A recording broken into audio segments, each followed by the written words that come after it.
الرحيم وبه نستعين وهو خير ناصر ومعين وصلى الله على محمد وآله الطاهرين اللهم صل على محمد وآله پہنچے تھے 5ویں حکمت تک. وقال علیہ السلام العلم وراثة کریمہ والآداب حلل مجددہ والفکر مرآۃ صافیہ. چلے امام علیہ السلام کا جو یہ کلمہ ہے حکمت آمیز اور جو یہ جملہ ہے اس میں 3 چھوٹے چھوٹے جملے ہیں ٹھیک جو 3 اہم موضوعات کی طرف اشارہ کر رہے ہیں. العلم وراثۃ کریمہ اس میں علم کی بات کی گئی ہے. کہہ رہے ہیں کہ علم بہترین ورثہ ہے. ہاں وراثت جانتے ہو وراثت مرنے والا جو اپنے وارثین کے لیے جو چھوڑ کر جاتا ہے اس کو کہا جاتا ہے وراثت یا ورثہ. کیا کہتے ہیں اس کو ورثہ یعنی جو اپنے قریبی رشتہ داروں کو مرنے والے سے جو ملے مرنے والے کی طرف سے جو دوسروں کو ملتا ہے اس کو کیا کہتے ہیں علم جانتے ہی ہیں. کریمہ یعنی بہترین. العلم وراثۃ کریمہ علم بہترین وراثت ہے یعنی مرنے والا جو کچھ چھوڑ کے جاتا ہے اس میں سب سے بہترین چیز علم ہے.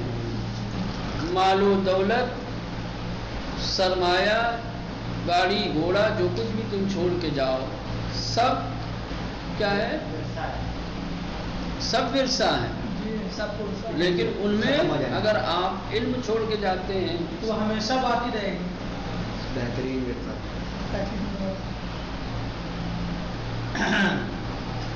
آج بہت زیادہ ایکٹیو ہے سر. ہاں تو وہ بہترین ورثہ ہے صحیح کیونکہ علم انسان کا سب سے قیمتی سرمایہ ہے. سمجھے یہ جہاں دنیا میں بھی سربلندی کا سر افرازی کا ذریعہ ہے دنیا میں جہاں انسان کو اسی کے ذریعے سے عزت ملتی ہے اور ترقی کے راستے ہموار ہوتے ہیں اس کے ذریعے سے یہ آخرت میں بھی نجات کا ذریعہ اور وسیلہ بنے گا. ٹھیک ہے. اور چونکہ علم ایک صدقہ جاریہ کی طرح سے اگر آپ کتاب لکھ کے جا رہے ہیں بے شک کوئی نوشتہ چھوڑ کر کے جا رہے ہیں جو آپ کے وارثین کو وہ پہنچ رہا ہے تو جب تک آپ کا وہ نوشتہ رہے گا جب تک آپ کی تحریر رہے گی لوگ اسے پڑھتے رہیں گے اس سے فائدہ اور فیض اٹھاتے رہیں گے آپ کو اس کا اجر و ثواب. اولاد چھوڑ کے جائیں دھن دولت چھوڑ کے جائیں ہو سکتا ہے کہ وہ دھن دولت آپ کے لیے عذاب الہی کا ذریعہ بن جائے. اور ہے بھی روایتوں میں کہ قیامت کے دن سب سے زیادہ افسوس کرنے والے وہ افراد ہوں گے کہ جنہوں نے دولت کمائی مال و دولت اکٹھا کیا اور اسے وہ خرچ نہیں کر پائے چھوڑ کے چلے آئے اور ان کے وارثین نے اسے گناہوں میں خرچ کر دیا. پیسہ اس نے کمایا محنت کی دوسروں نے گناہوں میں خرچ کیا اب ان کی گناہوں کی سزا اسے بھی ملے گی.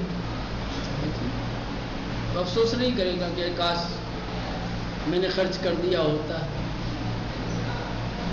کاش میں نے ان کے لیے یہ نہیں چھوڑا ہوتا تو آج میرے لیے یہ آزار و اذیت کا سبب نہ بنتا. خود نے خرچ کیا ہوتا تو کم سے کم خود کا کچھ فائدہ ہوا ہوتا. یا مان لیجئے کہ چلو اگر غلط میں بھی خرچ کرتا تو کم سے کم اپنے اوپر خرچ کیا تھا. دوسرے خرچ دوسرے کر رہے ہیں مزہ دوسرے لوٹ رہے ہیں سزا یہ پا رہا ہے. بس چلیں. یہ علم بہترین وراثت ہے، بہترین ورثہ ہے. الآداب ادب کی جمع ہے. حلل، حلہ سنا ہے نا؟ لباس. لباس حلو نہیں بیٹا، وہ حلم میٹھا. حلہ بولتے ہیں نا جنت سے. حلے حسنین آیا. حلل جمع ہے حلہ کی. لباس کپڑا. مجددہ یعنی نیا. نیا لباس. علم کے بعد اب یہ دوسرے جملے میں ادب کی طرف اشارہ کیا گیا ہے اور ادب کی اہمیت کو بیان کیا گیا ہے. آداب نئے لباس ہیں، نئے لباس کی طرح ہیں.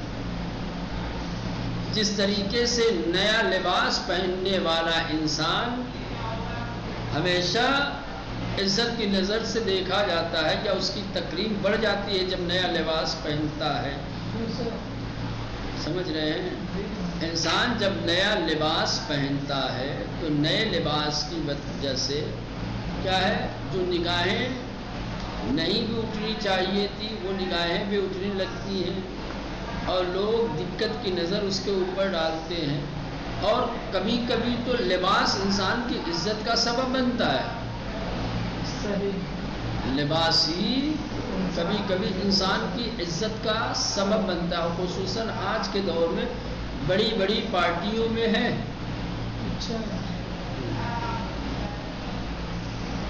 کبھی کسی نے ایک چھوٹا سا واقعہ سنایا تھا کہ کہیں کسی پارٹی میں جو ہے بیچارہ ایک آدمی گیا، امیروں کی پارٹی تھی، اس کا لباس بڑا سادہ سودہ معمولی تھا. سمجھ رہے ہیں جی؟ اس بیچارے کو جو ہے ٹیبل پر سے اٹھا دیا گیا، بھگا دیا گیا اس کے لباس کی وجہ سے. گیا کہیں سے نئے لباس کا انتظام کیا، نیا لباس پہن کر کے آیا. جب ٹیبل پہ کھانا وغیرہ رکھ دیا گیا تو بجائے یہ کہ لقمہ بنا کر کے اپنے منہ میں کھانا کھائے، آستین یوں کیا، ہاتھ تھوڑا اندر کیا اور آستین کو نیچے کیا اور آستین پلیٹ میں ڈال کے گھمانے لگا. آپ سب دیکھتے ہیں لیکن یہ کیا کر رہے ہیں؟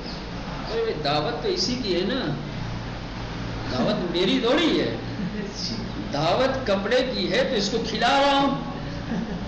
ابھی میں تو کھانے آیا تو میرا کپڑا دیکھ کر کے مجھ کو اٹھا دیا گیا. میں دعوت کھانے آیا تھا تو میرا کپڑا دیکھ کر کے مجھے اٹھا دیا گیا تھا کہ بھائی یہ امیروں کے درمیان یہ غریب کہاں سے آ گیا. اب یہ نیا لباس پہن کر کے آیا ہوں، ٹیبل پہ بیٹھنے کی جگہ دی گئی ہے، کس کی وجہ سے؟ لباس کی وجہ سے. تو دعوت لباس کی ہوئی نا، میری کہاں ہوئی؟ میری دعوت ہوتی تو میں چاہے جس لباس میں آتا. ٹھیک، مجھے کھانے دیا جاتا لیکن پہلی مرتبہ تو میری لباس کی وجہ سے مجھے اٹھا دیا گیا. اب اسی لباس کی وجہ سے بیٹھایا گیا ہے تو گویا دعوت لباس کی ہے، میری نہیں ہے. جب دعوت اس کی ہے تو اس کو کھلا رہا ہوں. سمجھے کہ ہاں بھائی غلطی ہوئی ہے. تو یہ ہے لباس کبھی کبھی جو ہے انسان کی. تو یہ آداب نئے لباس کی طرح سے ہیں جو ہمیشہ انسان کی زینت بنتے ہیں. کیا ہے؟ جو ہمیشہ انسان خصوصاً نیا لباس کیا ہے؟ زینت کے طور پہ استعمال ہوتا ہے نا، زینت کے لیے. آداب بہترین زینت ہے نئے لباس کی طرح. جس طریقے سے نئے لباس پہننے کے بعد انسان مزین ہو جاتا ہے، اس کی زینت میں اضافہ ہو جاتا ہے، ویسے ہی آداب انسان کو مزین کر دیتے ہیں. آداب ہمیشہ پرانے لباس میں رہ کر بھی اگر آپ مؤدب ہیں تو مزین ہیں. سمجھ رہے ہیں؟ پہلا اگر حقیقت میں آپ کے پاس ادب نہیں ہے، نئے لباس میں پہن کر بھی اگر آپ بے ادبی کریں گے تو وہ نیا لباس شاید آپ کو لوگوں کی نگاہوں میں محترم نہ بنا سکے، بلکہ نیا لباس پہن کر کے بے ادبی کریں گے تو کیا ہے اور زیادہ تحقیر کا سبب بنے گا. تو کہنے کا مطلب یہ ہے کہ مولا یہ کہنا چاہتے ہیں کہ جس طریقے سے نیا لباس انسان کی زینت ہے اور اس کی وجہ سے انسان توجہ کا مرکز بنتا ہے، اسی طریقے سے آداب، اگر آپ نے اپنے آپ کو اسلامی آداب سے سجایا ہے، سنوارا ہے، تو جہاں بھی آپ رہیں گے لوگوں کی توجہ کا مرکز بنے رہیں گے ہمیشہ۔ کیا ہے؟ ہاں، لوگ عزت کی نظر سے آپ کو دیکھیں گے۔ جو ادب ہے بل فکر و مرأۃ صافیہ، فکر جانتے ہیں، فکر سوچ، مرآ کہتے ہیں آئینہ کو، ایک مرآ ہے ایک مرآ ہے، وہ مرأۃ عورت کے لیے آتا ہے، یہ کیا ہے؟ مرأۃ، فرق نہیں ہے۔ صافیۃ یہ اس کی صفت ہے مرآ کی، صاف و شفاف، صاف ستھرا، ٹھیک ہے۔ بل فکر و مرأۃ صافیہ، فکر صاف و شفاف آئینہ ہے۔ کیا مطلب؟ جس طریقے سے صاف و شفاف آئینے کے سامنے جو چیز ہوتی ہے وہ پوری طریقے سے نظر آتی ہے، ٹھیک ہے، آئینے میں دیکھ کر کے، تصویر کو دیکھ کر کے صاحب تصویر کو پہچان لیتے ہیں، جی، ویسے ہی انسان کی فکر کیا ہے؟ صاف آئینے کی طرح ہے۔ کسی کے اخلاق کو، کردار کو، کسی کی عقائد کو، نظریات کو، کسی کے خیالات کو اگر آپ جاننا چاہتے ہیں تو اس کی فکر دیکھ لیں۔ فکر صاف و شفاف آئینے کی طرح، فکر سے انسان کی حقیقت کا علم ہو جائے گا۔ کسی کی حقیقت معلوم کرنا چاہتے تو اس کی فکر دیکھو، انسان اپنی فکر کے تابع ہوتا ہے۔ پوری مجلس آپ لوگوں نے سنی تھی، فکر کے اوپر بھول گئی۔ جی نا، جیسا فکر ہوتا ہے ویسا اس کا ہوگا۔ اچھی فکر ہے تو اچھا نتیجہ، بری فکر ہے تو برا نتیجہ۔ تو ایک فکر کے ذریعے سے انسان پہچانا جاتا ہے، یوں کہو، صحیح، فکر کے ذریعے سے انسان پہچانا جاتا ہے۔ انسان کی حقیقت جاننی ہے تو اس کی فکر دیکھ لو۔ جیسے صاف و شفاف آئینے میں انسان کا چہرہ، انسان کی تصویر دکھتی ہے، ویسے ہی گویا فکر ایک آئینہ ہے جس میں صاحب فکر دکھائی دیتا ہے۔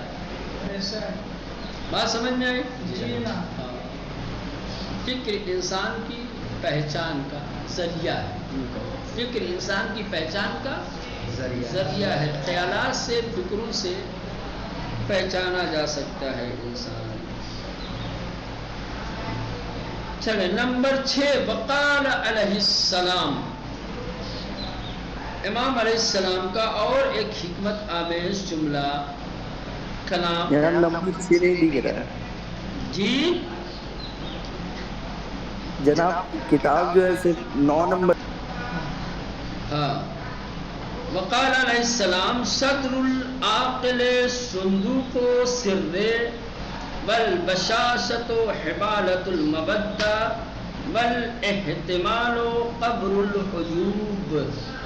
چلے امام کا یہ جملہ بھی اس سے پہلے والے جملے کی طرح 3 حصوں پر تقسیم مشتمل ہے، 3 الگ الگ چیزوں کی طرف اشارہ کیا گیا ہے، 3 الگ الگ موضوعات پہ گفتگو کی گئی ہے۔ سب سے پہلے عاقل کے دل کی بات، کہ عاقل کے دل کی خصوصیت کیا ہوتی ہے، عقل مند انسان، سمجھدار انسان، عقل و فراست رکھنے والا، عقل و شعور رکھنے والے انسان کا دل کیا خصوصیت رکھتا ہے، کیا امتیاز رکھتا ہے۔ کہتے ہیں صدر العاقل صندوق سر، کہہ رہے کہ عقل مند کا سینہ رازوں کا خزانہ ہوتا ہے، صندوق ہے۔ کیا مطلب؟ یعنی عقل مند انسان رازوں کو اپنے دل کے اندر چھپا کر رکھتا ہے، بے وقوف کی طرح راز دوسروں کے درمیان رکھتا نہیں ہے، راز فاش نہیں کرتا ہے، چھپانے والی باتوں کو عقل مند چھپاتا ہے، اور جو آشکار کرنے والی باتیں ہوتی ہیں صرف انہی کو آشکار کرتا ہے۔ بے وقوف آشکار کرنے والی باتوں کو چھپا لیتا ہے اور چھپانے والی باتوں کو آشکار کر دیتا ہے۔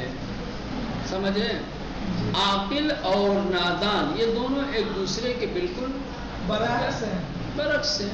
عاقل اگر آپ یہ دیکھنا چاہتے ہیں کہ عقل مند ہے یا نہیں، آپ کا دوست عقل مند ہے یا نہیں، تو دیکھ لو کہ وہ آپ کے راز کی حفاظت کرتا ہے یا نہیں۔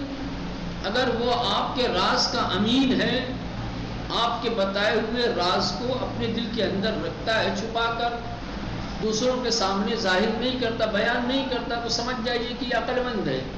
جی عقل مند کی جو پہچان ہے، اس کی خصوصیت ہے کہ اس کا سینہ راز کا خزانہ ہوتا ہے، وہ رازوں کو اپنے دل میں رکھتا ہے، زبان پر نہیں لاتا ہے۔ اگر زبان پہ لا رہا ہے تو سمجھ جاؤ کہ عاقل ہے، غیر عاقل ہے۔ اگر آپ کی بتائی ہوئی باتیں، آپ کے بتائے ہوئے راز کیا ہے فاش کر رہا ہے، دل میں اس کی حفاظت نہیں کر پا رہا ہے، تو سمجھ جائیے کہ یہ بندہ عقل مند، صدر العاقل، عقل مند کا سینہ۔ صندوق جانتے ہیں؟ جی پیٹی جس کے اندر خزانے کو محفوظ کیا جاتا ہے۔ صندوق وہ ظرف کہ جس میں قیمتی چیزوں کی حفاظت کی جاتی ہے، قیمتی چیزیں جس میں رکھی جاتی ہیں، روپیہ، پیسہ، سونا، چاندی، ہیرے، جواہرات، صندوق کہتے ہیں۔ سر یعنی راز، اس کے راز کا صدر العقل، صندوق و سر رہی، عقل مند کا سینہ اس کے راز کا خزانہ ہے۔ والبشاشۃ حبالۃ المودہ، یہ ایک اجتماعی بہت اہم چیز ہے جو ابھی بیان کر رہے ہیں، سمجھ رہے ہیں؟ بشاشت، یہ بشاشت کیا؟ خوشروئی۔ بشاشت یعنی خوشروئی، خوشروئی، مسکراتا ہوا چہرہ جس کو کہتے ہیں، کیا ہے؟ مسکراتا ہوا چہرہ، شادابی۔ بشاشت یعنی شادابی، کیا ہے یہ؟ حبالۃ المودہ، مودت کا، محبت کا جال ہے۔ اگر کسی کو اپنی محبت کا اسیر بنانا ہے تو ایک طریقہ یہ ہے کہ آپ شادابی کے ساتھ رہیے۔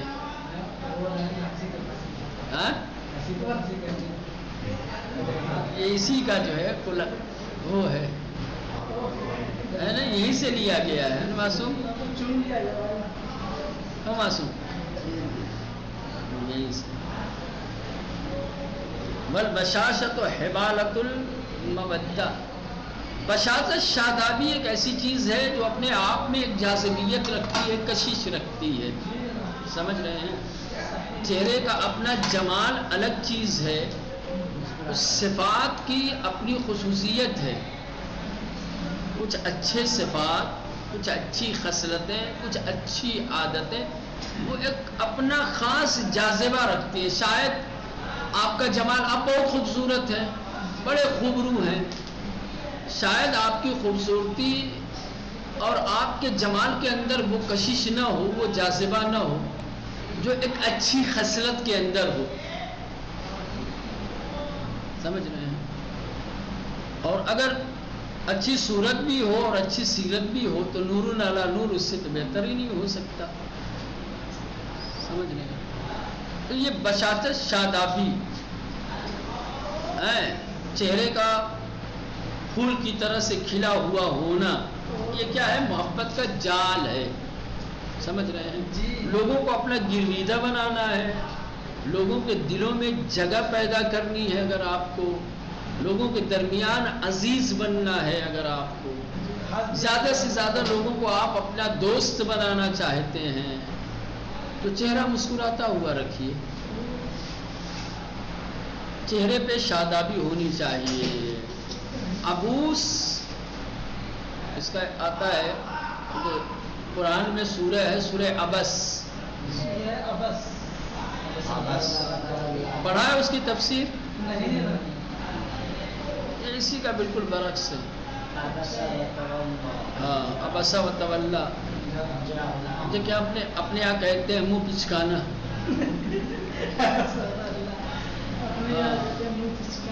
یعنی چہرے پہ مایوسی ہو، چہرے پہ ہر وقت غصے کے آثار نظر آئے،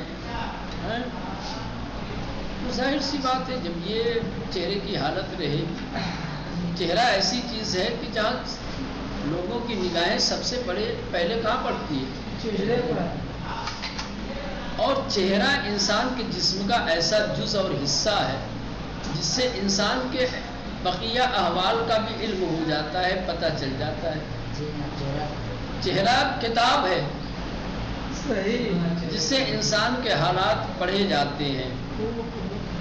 ٹھیک ہے، چہرے پہ اگر بشاشت ہوگی، شادابی ہوگی تو ظاہر سی بات ہے سامنے دیکھنے والا کیا کرے گا؟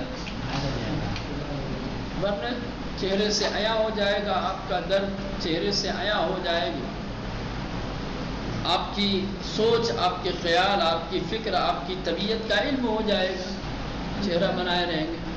چہرے پہ شادابی دیکھیں گے تو شادابی کسی بھی چیز کی ہو، اب ایک سنو، شادابی کسی بھی چیز کو، انسان کی طبیعت شادابی کو پسند کرتی ہے،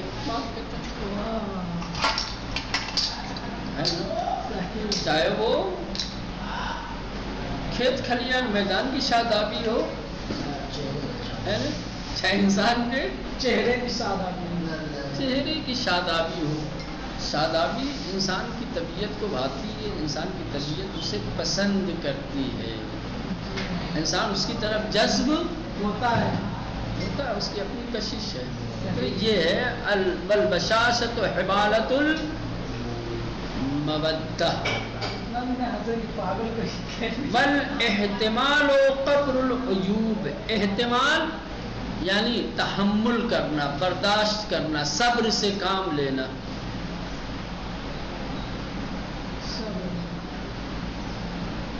والاحتمال قبر العیوب، برداشت کر لینا، صبر سے کام لینا عیبوں کی قبر ہے۔ کیا مطلب؟ یعنی جو انسان زندگی میں صبر کرنا جانتا ہے، لوگ اس کے عیوب سے آگاہ نہیں ہو پاتے۔ جس کو صبر و تحمل سے کام لینا نہیں آتا ہے، اس کو عیوب سے لوگ آگاہ ہو جاتے ہیں، کیونکہ صبر و تحمل سے کام لینے والا انسان کیا کرتا ہے؟ اپنے عیبوں کو تحمل کی قبر میں دفن کر دیتا ہے۔ صبر گویا جو ہے اس کے عیبوں کی قبر ہے، بھائی احتمال۔ صبر کیا ہے؟ عیوب کی قبر ہے۔ صبر کی قبر میں اپنی عیبوں کو جب دفن کر دے گا تو کون دیکھے گا؟ اسی لیے جو لوگ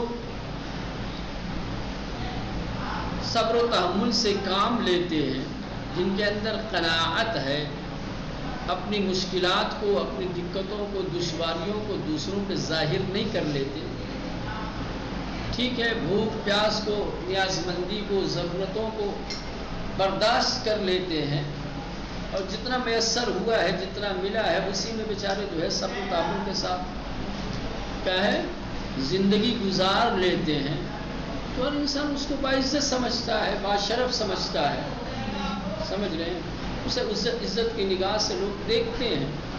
لیکن جب انسان صبر سے دور ہو جاتا ہے، برداشت کی طاقت جب کم ہو جاتی ہے، تو انسان اپنی تمام مجبوریوں کو دوسرے کے سامنے بیان کرنا شروع کر دیتا ہے۔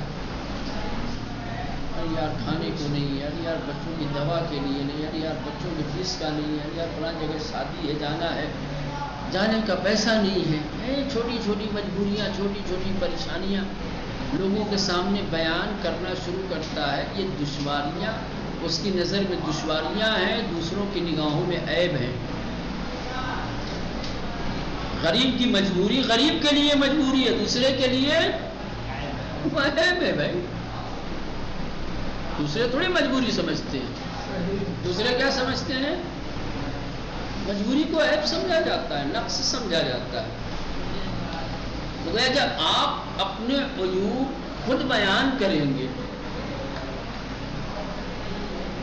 آپ اپنے نقائص، اپنی کمیاں خود دوسروں کے سامنے رکھیں گے، بیان کریں گے، تو سماج میں، معاشرے میں آپ کو عزت ملے گی۔ صبر کرنا سیکھو، برداشت کی قوت اپنے اندر پیدا کرو. برداشت اور صبر کیا ہے؟ یہ عیوب کی قبر ہے.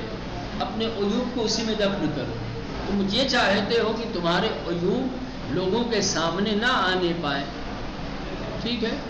تو صبر و تحمل کرنا سیکھو، کیونکہ اس کی قبر وہی ہے. قبر اگر بنا لیا تم نے صبر کی، تو سارے عیوب اسی میں دفن ہو جائے گا. اور اگر صبر و تحمل سے کام نہیں لو گے، برداشت کی قوت آپ کے اندر نہیں ہوگی، ٹھیک ہے، تو پھر کورونا میں مبتلا ہو جاؤ گے، مرے ہوئے مردوں کی طرح گنگا کے پاٹ پہ تیرتے ہوئے دکھائی دیں گے. ٹھیک، جی. چلیں صلوات علی محمد. اللہم صلی علی محمد.